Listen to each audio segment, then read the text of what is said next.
10,000 கோடி ரூபாய் ஒரு சாலைக்கு ஒதுக்கினால் 6,000 கோடி ரூபாய் தான் செலவழிக்கப்படும். 2 லட்சம் கோடிக்கான நெடுஞ்சாலை பணிக்கான ரூபாயை நான் ஒதுக்குகிறேன் என்று அறிவிக்கிறேன். அண்ணாவுக்கு அந்த வாய்ப்பு கிடைக்கல.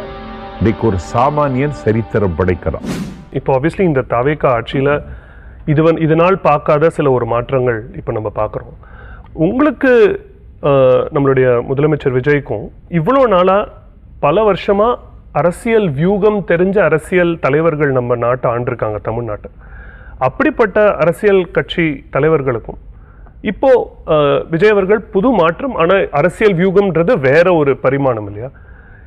இவ்வளோ நாளாக வருஷமாக சரி செய்ய முடியாத இந்த பிரச்சனையை தாவேக்காவும் நம்மளுடைய முதலமைச்சர் எப்படி சந்திப்பார், எப்படி சால்வ் பண்ணுவாங்க? 1015 பள்ளிகளுக்கு ரினிவல் அங்கீகாரம் கொடுப்பதற்கு 10 லட்சத்திலிருந்து 1 கோடி ரூபாய் வரைக்கும் வாங்கினார்கள் கடந்த காலத்தில். இன்றைக்கு பள்ளி கல்வித்துறை அமைச்சர் ஆரியூர் தம்பி ராஜ்மோகன் 10 பைசா வேண்டாம் என்று அறிவித்து விட்டார். இதுவரைக்கும் தேசிய அளவில் இந்திய அளவிலையும் ஒப்பந்தக்காரர்கள் கான்ட்ராக்டர்ஸ் கூட்டத்தை எங்கள் பொதுப்பணித்துறை அமைச்சர் ஆதவ் அர்ஜுனா கூட்டுகிறார். அவர் சொல்லுகிறார், வேலை தரமாக இருக்க வேண்டும், எங்களுக்கு எந்த ஃபண்டும் தேவையில்லை. 10,000 கோடி ரூபாய் ஒரு சாலைக்கு ஒதுக்கினால் 6,000 கோடி ரூபாய் தான் செலவழிக்கப்படும்.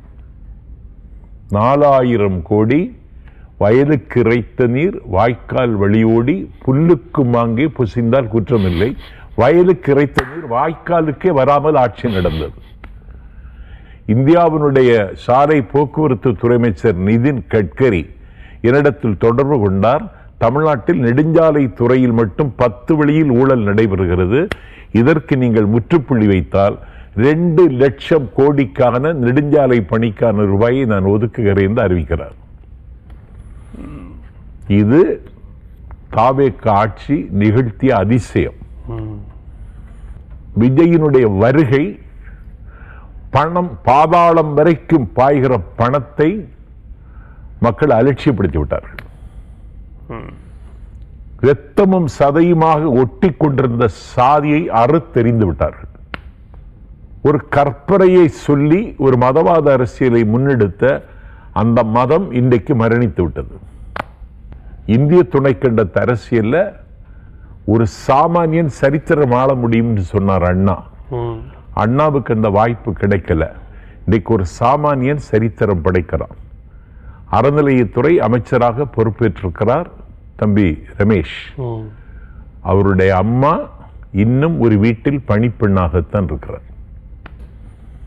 நான் அமைச்சராயிட்டேன், வாம்மா வீட்டுக்குன்னு கூப்பிட்டா எனக்கு 20 வருடமா எனக்கு வேலை தந்து எனக்கு சோறு போட்டாங்க, அவங்கள உடனே எப்படிடா நான் தள்ளிட்டு வர முடியும் என்று செல்லுகிற ஒரு தாயின் பிள்ளை தமிழ்நாட்டின் அமைச்சரவையில் இன்னைக்கு அமைச்சர். இதெல்லாம் நம்ம ஒரு நாள் ட்ரீம் பண்ண விஷயம் சார். இந்த மாதிரி ஒன்று நடக்குமா அப்படின்னு எல்லாருமே ட்ரீம் பண்ண விஷயம்.